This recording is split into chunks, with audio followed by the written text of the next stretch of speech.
Day 31. Yesterday you got your first look at the roadmap for this section.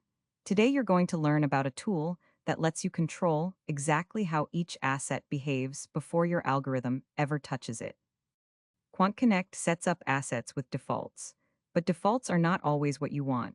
Sometimes you need to set the data resolution yourself or tell the platform how to model fills and fees for a specific asset. So, what is SetSecurityInitializer?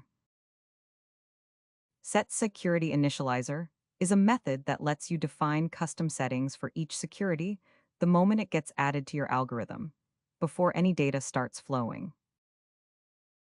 Here's a simple analogy to explain it better.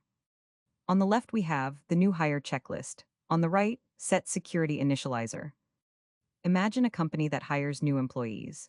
Before anyone starts work, HR runs every new hire through the same checklist, setting up their laptop, assigning their access level, giving them the right tools for their role.